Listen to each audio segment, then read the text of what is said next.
Oke, Assalamualaikum warahmatullahi wabarakatuh.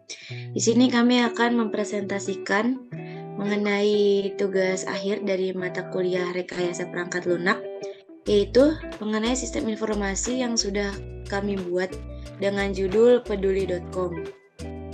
Bisa di next. Oke, di sini ada anggota kelompok kami. Yang pertama ada Anissa, yang kedua ada saya sendiri, Dinda Syafitri, yang ketiga ada Ena Nuraliza, dan yang terakhir ada Salma Sania. Oke, untuk penjelasan pertama akan disampaikan oleh Ena. Oke, terima kasih Dinda. Di sini saya akan menjelaskan mengenai sistem yang telah kami rancang. Sistem informasi yang telah kami rancang adalah peduli.com. Peduli.com adalah platform untuk menggalang dana dan berdonasi secara online yang terpercaya dan nomor 1 di Indonesia. Peduli.com dapat digunakan oleh individu, komunitas, organisasi, maupun perusahaan yang ingin menggalang dana dengan membuat halaman donasi online atau yang disebut dengan halaman campaign. Next. Penjelasan selanjutnya yaitu bisnis need. Menurut survei para ahli, terbukti banyak masyarakat Indonesia yang ingin membantu sesama dengan melakukan donasi untuk masyarakat yang sedang terkena musibah. Tetapi, tidak jarang juga masyarakat yang sering bingung harus menyalurkan bantuan melalui siapa.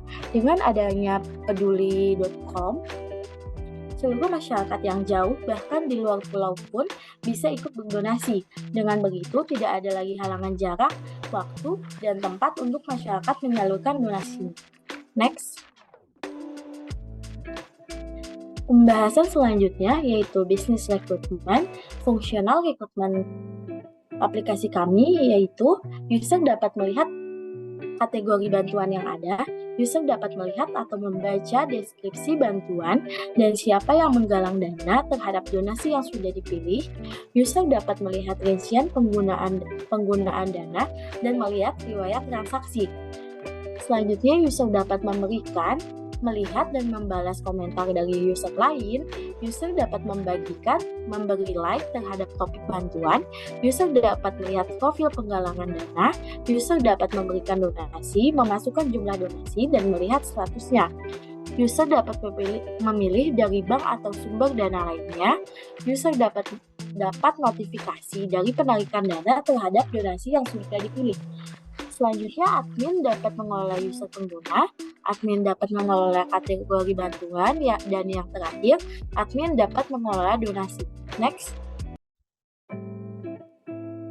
Penjelasan selanjutnya, non-functional recruitment. Yang pertama, operational recruitment terdiri dari sistem dapat beroperasi di sistem operasi Android atau iOS, dan sistem dapat melakukan backup secara harian. Yang kedua, security recruitment.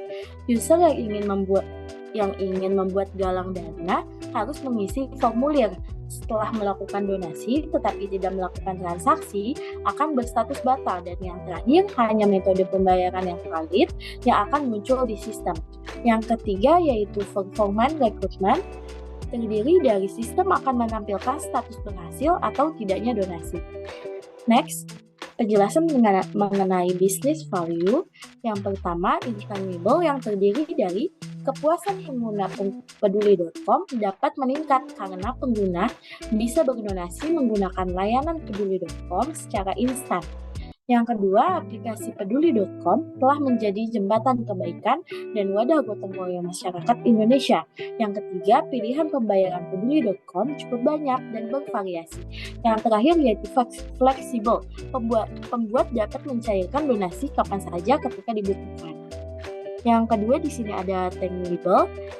Terdiri dari peduli.com memberikan charge 5% dari total donasi yang dikumpulkan. Next. Pembahasan selanjutnya mengenai special issue yang terdiri dari jika bank yang terdaftar di layanan peduli sedang memiliki kendala sistem, maka waktu transfer yang dijanjikan oleh peduli menjadi tidak berlaku. Yang kedua, jika setelah proses verifikasi dan penelusuran sebuah galang dana terbukti menyalahi aturan, maka galang dana tersebut akan ditutup dan donasi yang telah terkumpul akan dikembalikan kepada donatur atau dialihkan ke galang dana yang lain yang membutuhkan sesuai syarat dan ketentuan di platform kami. Next. Penjelasan selanjutnya mengenai analisis data dan informasi. Yang pertama yaitu informasi transfer dana dengan data bank tujuan, bank pengirim, nomor rekening penerima dana, tanggal dan status dengan sumber data aplikasi peduli.com. Yang kedua, informasi data riwayat donasi dengan data tanggal donasi, status donasi, jumlah donasi, dan metode pembayaran dengan sumber data aplikasi peduli.com. Yang ketiga, informasi pengguna dengan data nama sesuai KTP, password, dan nomor handphone dengan sumber data aplikasi pengguna peduli.com atau aplikasi di luar peduli.com.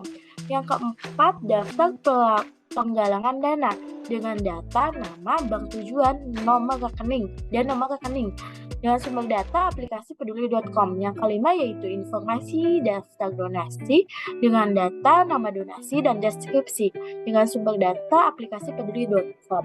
Yang selanjutnya yaitu analisis aktor.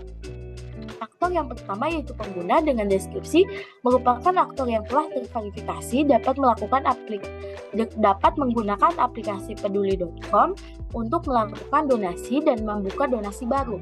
Yang kedua, aktor bank atau e-money dengan deskripsi merupakan aktor yang menyediakan layanan penghubung dalam melakukan transaksi donasi. Yang ketiga yaitu aktor admin dengan deskripsi pemegang hak akses tertinggi yang mengatur pengaturan user dan rules serta pengaturan privilege. Oke, penjelasan selanjutnya akan dijelaskan oleh teman saya Dini. Oke, terima kasih Ena. Selanjutnya ada use case diagram. Di sini pengguna dapat melakukan donasi, memberi komentar, membaca dan membagikan berita donasi atau kategori, kemudian dapat mengelola data pribadi. Dan untuk admin, ini dapat mengelola atau memverifikasi pengguna dan juga mengelola donasi dan kategorinya. Kemudian untuk pihak bank atau e-money, ini dapat memverifikasi pembayaran. Oke, boleh di next.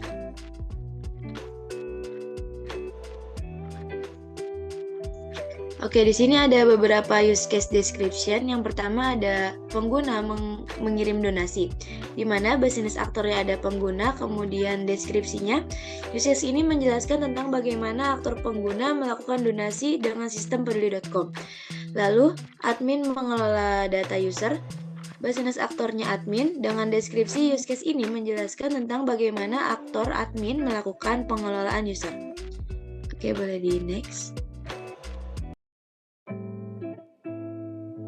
Selanjutnya ada admin mengelola data donasi dengan business aktornya admin. Dengan deskripsi use case ini menjelaskan tentang bagaimana aktor admin mengelola data donasi dengan sistem peduli.com. Lalu ada pengguna membaca kategori atau berita donasi. Business aktornya pengguna, dengan deskripsi use case ini menjelaskan tentang bagaimana pengguna membaca berita donasi pada sistem peduli.com. Oke, boleh di next. Yang selanjutnya ada pengguna mengelola akun pribadi. Business aktornya pengguna, dengan deskripsi use case ini menjelaskan tentang bagaimana pengguna melakukan update profile. Lalu ada pengguna memberi komentar berita donasi.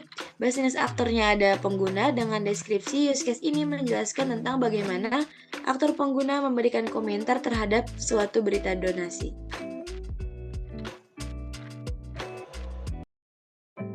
Lalu ada user storage, di sini ada aktornya yaitu pengguna dan juga admin.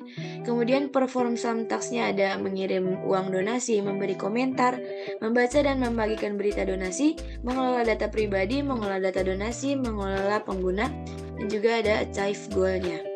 Oke, boleh di next. Kemudian di sini ada activity diagram. Yang pertama ada pengguna melakukan donasi.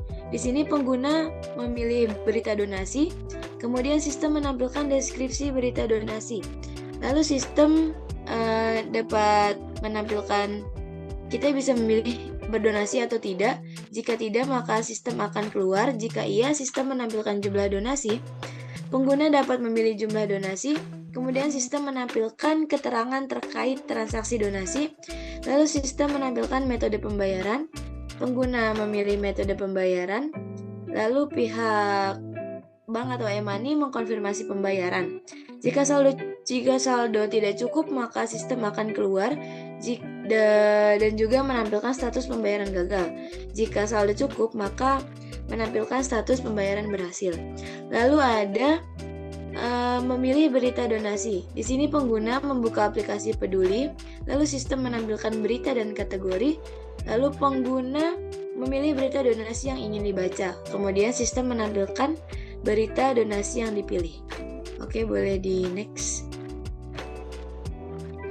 Selanjutnya, admin mengelola data donasi.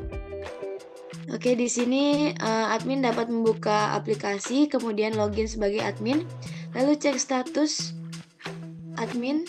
Jika tidak berhasil, maka sistem akan keluar. Jika berhasil, maka akan menampilkan dashboard admin. Kemudian admin dapat memilih menu user. Lalu sistem menampilkan data user, lalu menampilkan action seperti read, create, delete, dan juga update. Lalu admin dapat memilih salah satunya seperti membaca, mengupdate, menghapus, atau membaca data.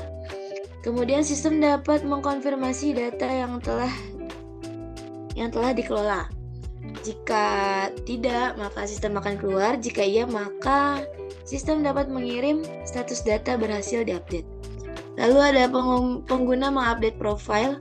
Di sini pengguna membuka aplikasi Kita Peduli, lalu sistem menampilkan menu atau berita. Kemudian pengguna memilih menu profile. Lalu sistem menampilkan profil pribadi pengguna. Nah, di sini jika tidak ingin mengubah, maka sistem akan keluar. Jika iya, maka sistem akan menampilkan halaman update profile. Kemudian pengguna dapat mengubah data dan mengklik save. Lalu sistem menyimpan data yang sudah diupdate dan juga sistem mengirim status update berhasil. Oke, selanjutnya ada admin mengelola data pengguna. Di sini admin membuka aplikasi, kemudian login sebagai admin, lalu kemudian cek status. Jika tidak berhasil, maka sistem akan keluar. Jika berhasil, maka sistem akan menampilkan dashboard admin. Lalu admin dapat memilih menu user, kemudian sistem menampilkan data user. Di sini sistem menampilkan action seperti read, create, delete, dan juga update. Lalu admin dapat memilih salah satu action seperti menambah, mengupdate, menghapus, dan juga membaca data. Lalu sistem mengkonfirmasi data. Jika tidak, maka sistem akan keluar. Jika iya, maka sistem mengirim status data berhasil diupdate. Lalu pengguna menambahkan komentar. Di sini pengguna membuka aplikasi, sistem menampilkan daftar berita donasi. Lalu pengguna memilih salah satu daftar berita donasi. Sistem menampilkan deskripsi berita donasi yang dipilih. Kemudian pengguna menulis komentar. Lalu sistem, jika tidak mengirim, maka sistem akan keluar. Jika mengirim, maka sistem akan menampilkan status komentar berhasil dikirim. Oke, penjelasan selanjutnya akan dijelaskan oleh Nisa. Oke, terima kasih Dinda. Selanjutnya ada kelas diagram. Jadi kelas diagram adalah digunakan untuk menggambarkan dengan jelas struktur serta deskripsi kelas, atribut, metode, dan hubungan dari setiap objek. Nah, di sistem peduli.com, kami memiliki 5 kelas yang saling berhubungan. Ada kelas pengguna, penggalang dana, donasi, riwayat donasi, dan transfer dana. Dan kami juga memiliki relasi seperti di gambar. Sebagai contoh, saya akan mencoba membacakan relasinya. Yang pertama, penggalang dana harus memiliki 1 atau lebih donasi. Kemudian donasi juga harus memiliki 1 penggalang dana. Kemudian yang kedua, donasi harus memiliki 1 atau lebih user. Sedangkan user boleh tidak memiliki donasi atau memiliki banyak donasi. Kemudian yang terakhir, pengguna boleh tidak memiliki penggalang dana, tetapi penggalang dana harus memiliki 1 pengguna, dan seterusnya.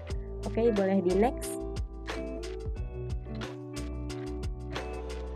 Oke, next ada sequence diagram. Jadi sequence diagram itu digunakan untuk menjelaskan dan menampilkan interaksi antara objek-objek dalam sebuah sistem secara terperinci. Tujuan utamanya yaitu untuk mengetahui urutan kejadian yang dapat menghasilkan output yang diinginkan. Oke, sequence diagram yang pertama ada mengelola data. Aktornya adalah admin. Oke, tahapan awalnya yaitu admin akan melihat tampilan dashboard dan datanya. Kemudian akan dilakukan validasi data. Jika datanya valid, akan langsung dibuatkan koneksi ke database dan koneksi ke data yang diperlukan, yaitu data user dan data donasi. Setelah itu, akan menjalankan query sesuai perintah aktor. Setelah semua query selesai, akan ditutup kembali aksesnya, kemudian data yang sudah dikelola akan menjadi output yang akan terlihat oleh aktor, yaitu admin.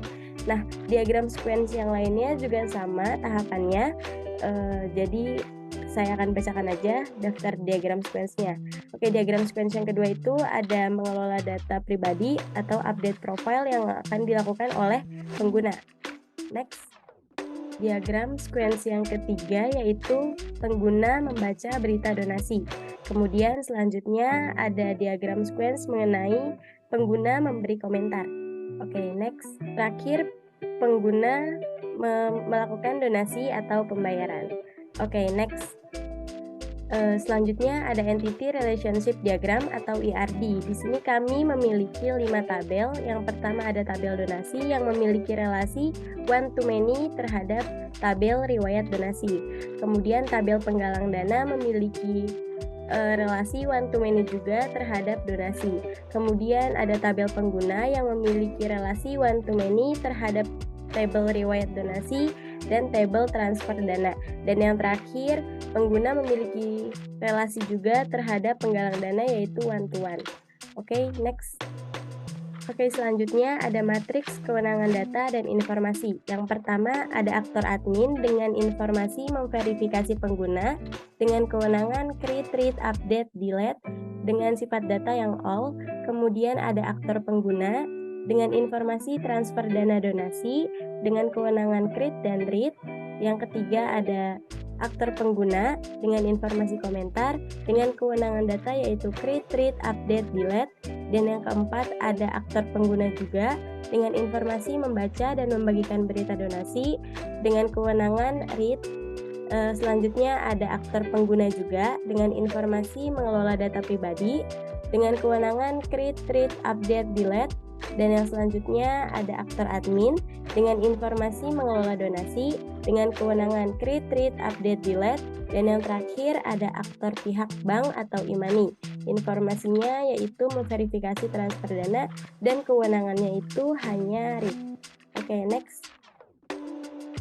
Selanjutnya adalah spesifikasi server dan spesifikasi klien yang harus dipenuhi oleh pengguna aplikasi peduli.com. Oke, next ada prototype yang akan disampaikan oleh Salma Sania. Baik, terima kasih Anissa. Di sini saya akan mendemonstrasikan aplikasi yang sudah kita buat, yaitu aplikasi Kita Peduli. Ini adalah tampilan awal aplikasi Kita Peduli.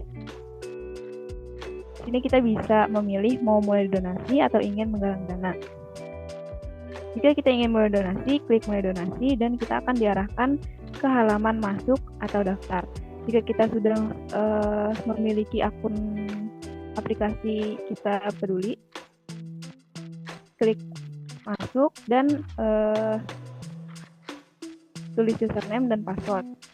Ini kita juga bisa masuk dengan Google. Kita masuk dulu dari username, berhasil. Ini kita ingin mencoba masuk dengan Google. Dan kita akan diarahkan ke pilih akun. Ini kita pilih salah satu akun dan berhasil masuk. Jika kita belum mempunyai akun mempunyai akun aplikasi Kita Peduli, sebelumnya kita daftar dulu. Kita isi email, masukkan password, masukkan kembali password dan daftar.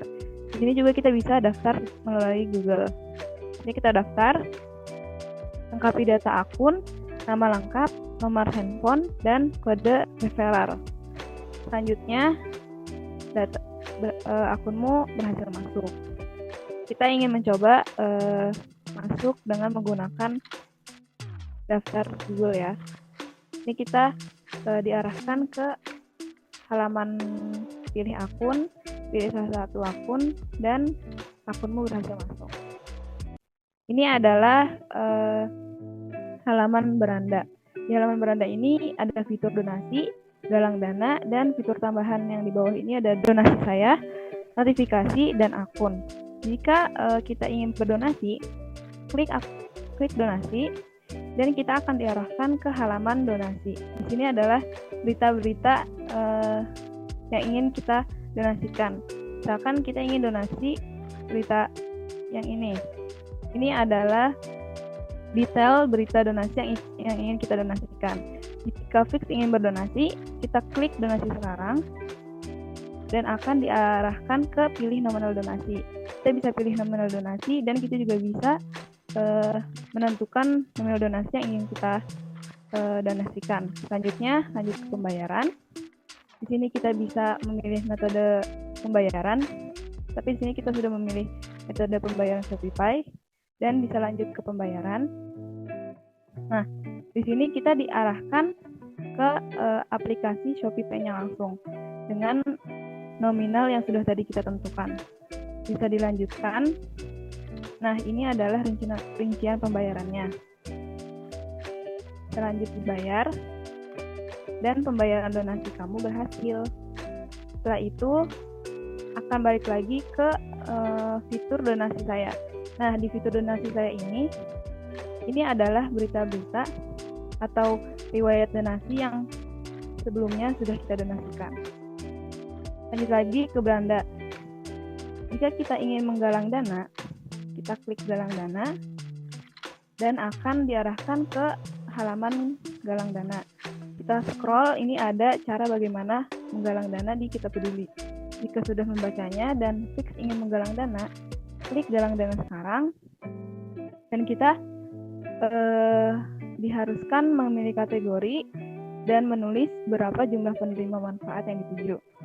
Dan ada syarat penggalangan dana yang harus disepakati. Setelah semuanya diisi, klik berikutnya, dan ini akan menunjukkan data diri. Kita harus mengisi nama sesuai KTP, kerjaan saat ini, nama sekolah atau tempat kerja, dan nomor handphone. Jika semuanya sudah diisi, klik berikutnya dan akan menampilkan halaman informasi. Sini kita harus mengisi nama kegiatan atau program, tujuan penyelenggaraan kegiatan atau program, lokasi kegiatan atau program, perkiraan biaya yang dibutuhkan, dan di sini ada lama penggalangan dana berlangsung. Di sini kita terserah mau milih berapa hari, mau 30 hari, 60 hari, 120 hari, atau 240 hari. Selanjutnya ada kita isi bank rekening penyalur donasi. Dan yang terakhir, nomor rekening. Setelah semuanya sudah diisi, klik kirim, dan pengajuan penggalangan dana Anda sedang diverifikasi. Setelah itu kita dialihkan ke halaman beranda lagi dan lanjut ke notifikasi. Fitur notifikasi ini akan menampilkan halaman notifikasi penarikan dana, yaitu ini adalah berita dana yang sebelumnya kita donasikan. Jika kita ingin donasi dana lagi, klik donasi lagi, dan kita akan dialihkan ke halaman pilih nominal donasi yang seperti sebelumnya. Bisa pilih nominal donasi, lanjut pembayaran, lanjut metode pembayaran, dan kita akan diarahkan ke aplikasi Shopee-nya lagi, bisa dilanjutkan, bayar, dan pembayaran donasi berhasil. Yang terakhir ada fitur akun. Fitur akun di sini kita bisa mengedit akun dengan mengubah foto profil, mengisi nama lengkap, tanggal lahir, dan bio singkat. Setelah semuanya sudah diisi, bisa disimpan. Selanjutnya akan dilanjutkan oleh Dinda. Ya, oke. Sekian presentasi dari kami. Sini kami mengutip dari hadis, yaitu khairun nas anfa'uhum linnas, di mana artinya sebaik-baik manusia adalah yang bermanfaat bagi orang lain. Oke, kurang lebihnya mohon maaf. Wassalamualaikum warahmatullahi wabarakatuh.